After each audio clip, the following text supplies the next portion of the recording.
دسترخوان پہ آئیں، کسی کو پیچھے چھوڑ کے نہ آئیں۔ اس نے بطور خاص یہ بات کی۔ اب جو سرداران قریش تھے وہ کہنے لگے اس راہب کو، یا بحیرہ انا لکا لشأنا اليوم ما كنت تصنع هذا بنا وقد كنا نمر بك كثيرا۔ اس نے کہا اے راہب، ہمیں زمانہ گزر گیا، ہم ہمیشہ یہاں سے گزرتے ہیں، شام جاتے آتے ہیں، آپ نے کبھی ہمارے ساتھ ایسا معاملہ نہیں کیا، آپ تو بات ہی نہیں کرتے ہم سے، آج کیا ہو گیا ہے؟ آج ہم تم ایک عجیب حالت میں دیکھتے ہیں، ایک عجیب سلوک کر رہے ہیں آپ ہمارے ساتھ جو پہلے کبھی روا نہیں رکھا۔ قال له بحیرہ صدقت، بحیرہ راہب نے کہا تم سچ کہتے ہو۔ بس کھانے پر آ کے بیٹھ گئے، بحیرہ نکلا، وہ غور سے بادل کو دیکھتا ہے تو بادل ان پر نہیں تھا، قافلہ سارا دسترخوان پہ بیٹھ گیا مگر بادل ان کے ساتھ نہیں آیا، بادل پیچھے درخت کے اوپر رکا رہا۔ بحیرہ نے کہا کہ میں نے تمہیں نہیں کہا تھا کسی کو چھوڑ کے نہ آنا؟ انہوں نے کہا تمہیں یہ گمان کیسے ہوا؟ اس نے کہا بھائی ایک بادل تمہارے اوپر تمہارے سروں پہ چلا آ رہا تھا، تم چلتے تھے تو بادل چلتا تھا، تم بیٹھ گئے تو بادل رک گیا، اب تم چل کے یہاں آئے ہو دسترخوان پر، بادل پیچھے کھڑا ہے، اسی درخت کے اوپر وہ تمہارے ساتھ نہیں آیا، اس کا مطلب ہے تم کسی کو چھوڑ کے آئے ہو۔ تب انہوں نے بتایا کہ اور کسی کو نہیں چھوڑا، صرف ہمارا ایک نوجوان ہے، ہمارا ایک بیٹا، تو ان کو چھوڑ دیا ہے 9 عمری میں تاکہ پیچھے سامان کا خیال رکھے۔ اس نے کہا نہیں، کھانا نہیں لگے گا جب تک وہ نہیں آئے۔ فقال لا تفعلوا ادعوه فليحضر هذا الطعام معكم، اس کھانے پر وہ ساتھ بیٹھے گا۔ چنانچہ آقا علیہ السلام کو بلایا گیا، جب آپ تشریف لائے ثم قام الیہ فاحتضنہ واجلسہ مع القوم، استقبال کیا، اس نے ویلکم کیا، ساتھ بٹھا لیا اور بیٹھ کر بحیرہ بڑے غور سے آقا علیہ السلام کو تکتا رہا، کبھی آگے دیکھے کبھی پیچھے، غور سے اس کی نگاہیں جمی نہیں۔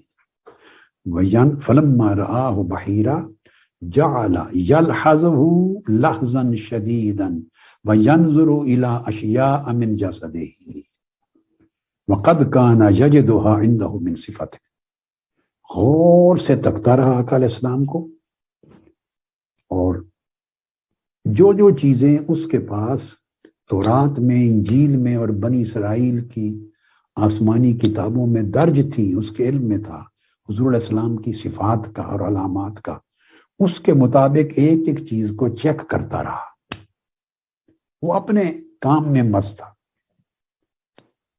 اور جب یہ بات ہو گئی تو بحیرہ نے کہا حضور علیہ السلام کو، ہاں بتاتے رہے، آقا علیہ السلام سے مخاطب ہوا،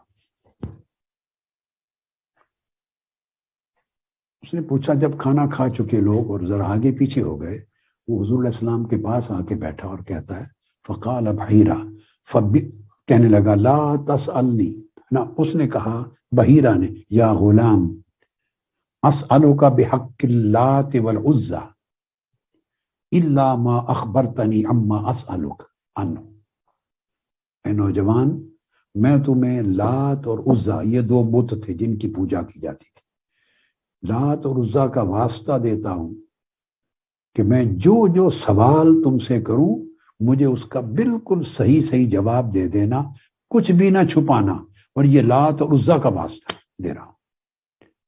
جب اس نے آقا علیہ السلام سے یہ بات کی تو حضور علیہ السلام نے فرمایا لا تسألنی باللات والعزى شیئا، نے کہا بحیرہ لات اور عزا کے نام پر کوئی سوال مجھ سے نہ کرو، فواللہ ما ابغضت شیئا قط بغضہما، خدا کی قسم میں لات اور عزا ان بتوں سے اتنی نفرت کرتا ہوں جتنی نفرت دنیا میں کسی چیز سے نہیں۔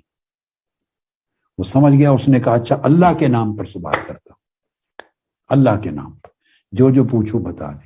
یہ 12 سال کی عمر ہے، اس معاشرے میں قسم ہر شخص لات اور عزا کی کھاتا ہے، حبل کی کھاتا ہے۔ تو پیدائش کے وقت سے اس بچپن کی پوری زندگی میں ہر روز جن بتوں کو خدا جانا جاتا تھا اور جن کے ناموں کی قسمیں کھائی جاتی اور کان سنتے تھے، آقا علیہ السلام کو کسی نے بتایا سمجھایا نہیں تھا، رد کر دیا اس عمر میں۔ فرمایا مجھے ان سے نفرت ہے، اللہ کے نام پر پوچھو۔ پھر اس نے سوال کیا، فجعل يسأله عن اشیاء من حاله من نومه وهيئته واموره، پھر وہ ایک ایک چیز پوچھتا رہا، آپ کا حال کیا ہے، دن کیسا، رات کیسی ہوتی ہے، نیند کیسی ہے، چلنا پھرنا کیسا، اٹھنا بیٹھنا کیسا ہے، ایک ایک چیز آقا علیہ السلام کی وہ پوچھتا رہا، آقا علیہ السلام اس کا جواب دیتے رہے۔ اور وہ اپنی کتابوں میں جو علم درج تھا حضور علیہ السلام کی علامات کے بارے میں کہ جو آخری نبی آئے گا اس کے احوال رات دن کے اس طرح ہوں گے، وہ ان کی تصدیق کرتا رہا، حتیٰ کہ اس نے کہا کہ مجھے اپنی پشت کے پیچھے مہر نبوت دکھا دو۔ تو اٹھا کر جو عبایا تھا اس کو اٹھا کے اس نے پشت پر یہاں 2 کندھوں کے درمیان آقا علیہ السلام کی مہر نبوت دیکھی۔ اور امام ابو نعیم دلائل میں روایت کرتے ہیں کہ فوراً بڑھ کر اس نے بوسہ لے لیا، مہر نبوت کا بوسہ لے لیا۔ پھر اس نے پوچھا کون ہے اس نوجوان کا بڑا، اس کا نگہبان؟ تو حضور علیہ السلام کے چچا جناب ابو طالب اٹھے، انہوں نے کہا کہ میں ہوں۔ بحیرہ راہب نے ان سے پوچھا ما ھذا الغلام منک، یہ آپ کا کیا لگتا ہے یہ نوجوان؟ جناب ابو طالب نے کہا یہ میرا بیٹا ہے، بیٹا ہے۔ راہب نے کہا یہ آپ کا بیٹا نہیں ہو سکتا۔ انہوں نے کہا کیسے تمہیں پتہ؟ اس نے کہا ہماری کتابیں بتاتی ہیں کہ جب یہ بچہ پیدا ہوگا تو ان کے والد وفات پا چکے ہوں گے، ان کی والدہ کا حال کیا ہے؟ کہتے ہیں وہ بھی وفات پا چکی ہوگی۔ انہوں نے کہا تو سچ یہ ہے یہ میرا بھتیجا ہے۔ راہب بحیرہ نے یا بحیرہ نے کہا کہ ابو طالب اس بچے کو لے کے واپس چلے جاؤ، شام میں لے کے نہ جانا، یہود اس کے دشمن ہیں، اگر تم شام میں چلے گئے تو اس کو شہید کر دیں گے، عمر بھر اس کو لے کر واپس مکہ کی طرف پلٹنا نہیں ہوگا۔ یہ گفتگو سن کے سب قریش مکہ دنگ رہ گئے۔ اب یہاں پر جامع ترمذی کے الفاظ اسی واقعہ کے ایڈ کر رہا ہوں۔ یہ تاریخ سیرت ابن ہشام سے تھا اور تاریخ طبری سے، یہاں امام ترمذی روایت کرتے ہیں حضرت ابو موسیٰ اشعری سے۔ بحیرہ راہب نے آقا علیہ السلام کا دست مبارک ہاتھ پکڑ لیا اور ہاتھ پکڑ کے قریش مکہ سے کہا ھذا سید العالمین، ھذا رسول رب العالمین، یبعثہ اللہ رحمۃ للعالمین۔ لوگوں سن لو، یہ ساری کائنات کے جہانوں کے سردار ہیں، یہ رب العالمین کا رسول ہے، اللہ اسے رحمت للعالمین بنا کر مبعوث فرمائے گا۔ قریش چونک اٹھے، کہنے لگے تمہارے علم کی بنیاد کیا ہے؟ اس نے کہا میرے علم کی بنیاد یہ ہے انکم حین اشرفتم من العقبہ لم یبق شجر ولا حجر الا خر ساجدا ولا یسجدان الا لنبی۔ میں نے دیکھا جب تم آ رہے تھے اس چوٹی میں سے، گھاٹی سے گزر کے، میں نے دیکھا کوئی درخت ایسا نہ تھا جو اس نوجوان کو سجدہ نہ کر رہا ہو، کوئی ایک پتھر ایسا نہ تھا جو اس نوجوان کو سجدہ نہ کر رہا ہو۔ شجر و حجر سوائے نبی کے کسی اور کو سجدہ نہیں کرتے۔ اور پھر میں نے اس کے کندھوں کے درمیان ختم نبوت دیکھ لی ہے۔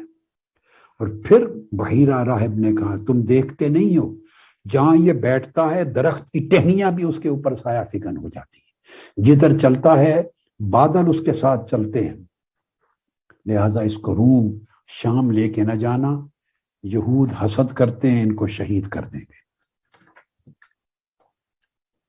اس وقت بحیرہ راہب نے حضور علیہ السلام سے پوچھا جب سوالات میں، آپ کی نیند کا حال سنائیے. 8 سال کی عمر ہے. دلائل ابو نعیم میں نیند کیسی ہے؟ فقال رسول اللہ صلی اللہ علیہ وسلم، فرمایا تنام عینایا ولا ینام قلبی. اے راہب، میری آنکھیں سوتی ہیں مگر دل نہیں سوتا، دل جاگتا رہتا. یہ 8 سال کی عمر مبارک میں فرما رہے ہیں. جب یہ ختم نبوت اس نے دیکھی اور چوما تو اس کے تمام رونگٹے بال کھڑے ہو گئے. قریش کہنے لگے راہب بڑا عقیدت مند ہو گیا ہے محمد کا. اس کے بعد سارے آپ کے حوالے سے دیکھتے رہے، دھیان کرتے رہے، اور جناب ابو طالب فکر مند ہو گئے. اب آقا علیہ السلام کی اس عمر مبارک میں آپ کا شعور یہ تھا کہ آپ نے بتوں کے نام سے نفرت کی، بتوں کی قسم کو رد کر دیا، اور فرمایا اس عمر میں بھی میری آنکھیں سوتی ہیں مگر دل بیدار رہتا ہے. یہ اسی طرح ہے جیسے ام المومنین حضرت عائشہ صدیقہ رضی اللہ تعالیٰ عنہ فرماتی ہیں کہ حضور علیہ السلام فرمایا کرتے، جب سے میں پیدا ہوا ہوں اور شعور کی آنکھ کھولی ہے، میں نے پتھروں اور بتوں کے نام پر ذبح ہونے والے جانوروں کی ایک بوٹی نہیں چکھی، یہاں تک کہ اللہ نے مجھے رسالت پر مبعوث کر دیا. یہ شعور تھا آقا علیہ السلام کی حیات طیبہ میں. اس واقعہ کو امام طبرانی نے، امام ترمذی کا تو میں نے بیان کر دیا، اس کو امام بہقی نے دلائل میں بھی بیان کیا ہے، دلائل نبوت میں جو امام بہقی کی ہے، اور پھر اسے امام طبرانی نے بیان کیا ہے. اسے امام حاکم نے مستدرک میں روایت کر کے اس کو صحیح کہا. امام ابو بکر الخرائطی نے بیان کیا ہے. پھر امام بہقی نے کہا ہے کہ اس واقعہ کی حدیث جو کی روایت کی پوری سند موصول متصل ہے. اور پھر اگلی بات وہ فرماتے ہیں کہ اس حدیث کی روایت میں جتنے راوی ہیں، ہر ایک راوی صحیح کا راوی ہے، ہر ایک راوی حدیث صحیح کا راوی ہے. کسی کو بخاری نے روایت کیا راوی سے، کسی سے امام مسلم نے روایت کیا، مگر ایک ایک راوی پوری سند کا ایسا ہے جو احادیث صحیحہ کا راوی ہے. امام بزار نے اپنی مسند میں روایت کیا. اس وجہ سے امام ابو نعیم اور ابن مندہ ان دونوں نے، عجیب بات ہے کہ بحیرہ راہب کو صحابہ میں شمار کیا. جمہور کا مذہب یہ نہیں ہے، ان کے ہاں صحابی ہونے کی شرائط اور ہیں، مگر صرف امام ابو نعیم اور امام ابن مندہ نے صحابہ میں شمار کیا کہ اس نے حضور علیہ السلام کی نبوت اور رسالت کا اعلان کیا تھا، پہچانا تھا، اور آپ سے باتیں روایت کی جو کتب میں حدیث و سیرت میں ہم تک پہنچی. اور حافظ ابن کثیر نے کہا کہ اس سے بہتر سند اور کوئی نہیں جو ثابت اور صحیح ہو. اور کئی طرق سے یہ واقعہ بحیرہ راہب کا روایت ہوا ہے. تو میں نے یہ حدیث کتب حدیث اور کتب سیرت سے مختصراً آپ کو سنا دی تاکہ آقا علیہ السلام کی حیات طیبہ اور سیرت طیبہ کا ایک واقعہ، ایک دن کا واقعہ آپ کی نگاہ میں ہو کہ اللہ رب العزت نے آپ کو بچپن ہی سے کس شان کے ساتھ نوازا تھا، اور آپ کے اوصاف، علامات، کرامات اور مقامات کو کتنی تفصیل کے ساتھ پہلی کتب الہیہ میں بیان کیا تھا. انبیاء تو بیان کرتے ہی تھے اپنے زمانوں میں، یعنی بحیرہ راہب جیسے لوگ جن کے پاس بنی اسرائیل کی کتب تھی کس طرح پہچان رکھتے تھے آقا علیہ السلام کی نیند کے احوال کی، آپ کی بیداری کے احوال کی، کہ آپ کی ولادت سے پہلے والدین وفات پا چکے ہوں گے، یتیمی میں پلیں گے، یہ عمر ہوگی، کندھوں کے درمیان ختم نبوت ہوگی، یہ عادات ہوں گی، بادل سایہ کر کے چلے گا، درخت شجر و حجر سجدہ کریں گے. کیا کیا شان تھی جو اللہ رب العزت نے آقا علیہ السلام کی پہلی کتب میں جو انبیاء پر نازل ہوئی درج نہیں کی تھی، درج نہیں کی تھی. یہ وہ چیز ہے جس کو قرآن مجید بیان کرتا ہے.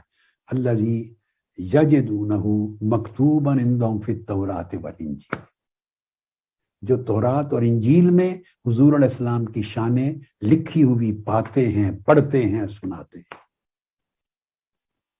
اللہ کا کتنا کرم، اس ہستی کی امت میں ہمیں شامل فرمایا۔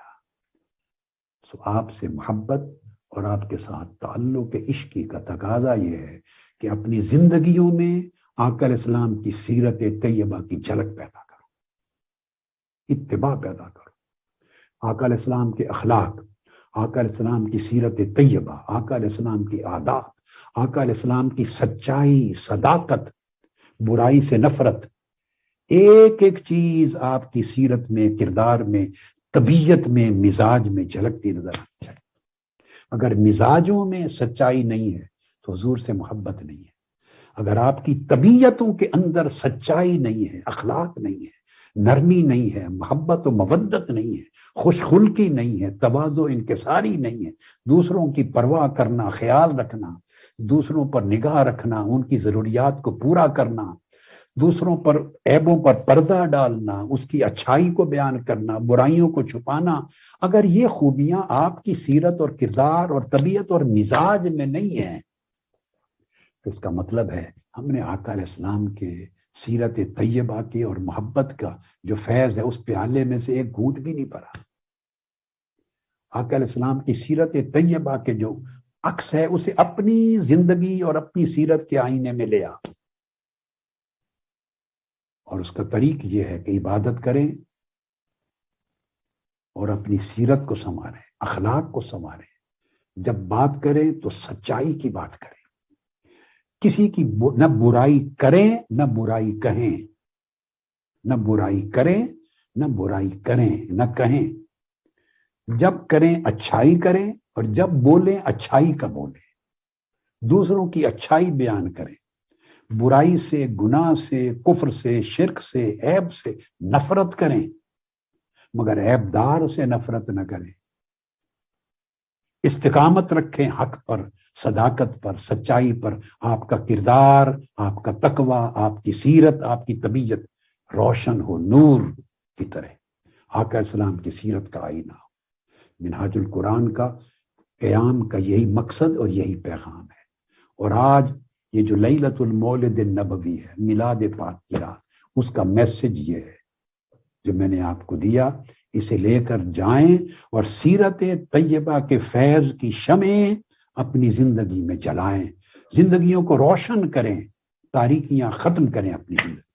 اللہ پاک آپ سب کو سلامت رکھے، اس مشن کو آباد رکھے، اور حضور علیہ السلام کی محبت اور اتباع میں آپ کو ہمیشہ سلامت رکھے، اور ابد الآباد تک اس مشن کو توفیق دے کہ وہ اللہ اور اس کے رسول کے دین کی خدمت کرتا رہے، اور اس کے کارکن، بچے، بچیاں، نوجوان، مرد، عورتیں شمع اٹھا کر اس دین کی، آقا علیہ السلام کی سیرت طیبہ کے پیغام کی پیام بر بنی رہے۔ والسلام علیکم ورحمۃ اللہ وبرکاتہ، وما علینا الا البلاغ۔